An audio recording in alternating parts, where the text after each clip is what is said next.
everybody thought of Martin Luther King as a saint. He felt very comfortable if they think of him as a devil. that might get them to be a little more forthcoming.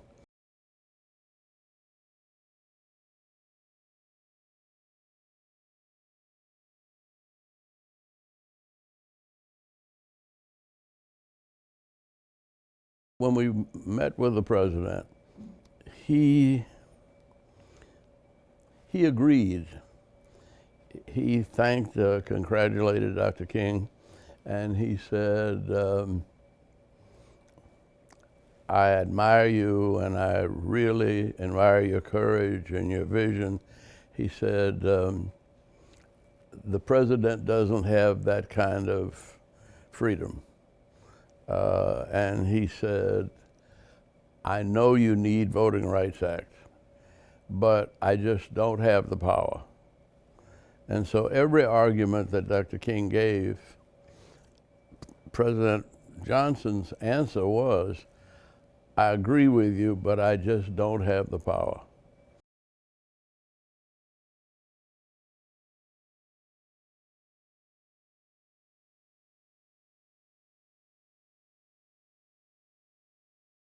And the reason he didn't have the power was the country was divided, so divided over Vietnam. But that didn't seem to bother Dr. King at all.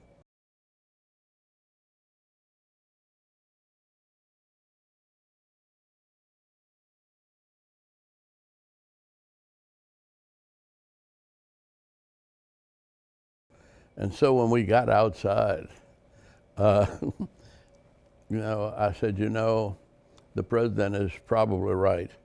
We don't have the power right now.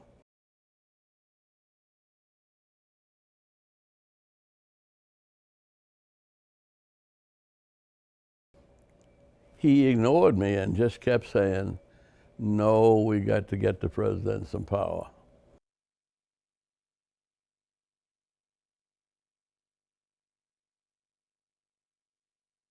The 7th of March was, I think, the date.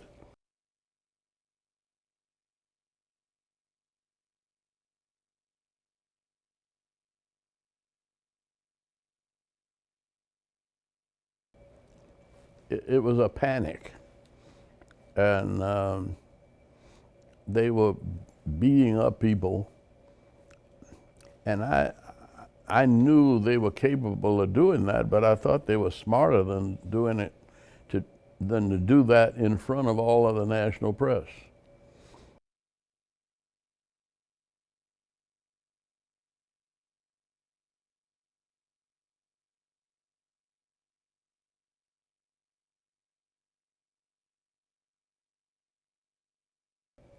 That made America say, no, this is not the way we want to act.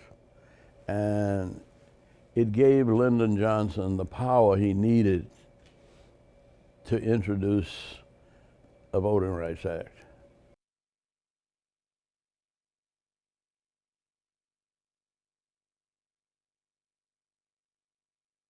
So we had plenty of work to do.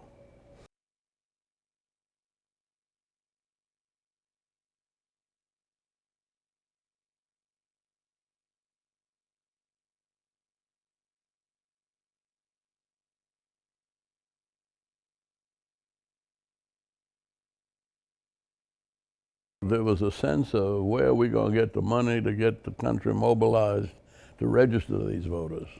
They're not going to register them for us.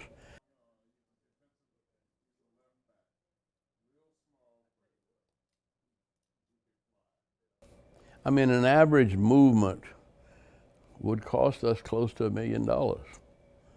And we had to have some idea of how to, because you were mobilizing the whole nation. And we didn't have any money. We didn't have an endowment. We didn't have any savings very much.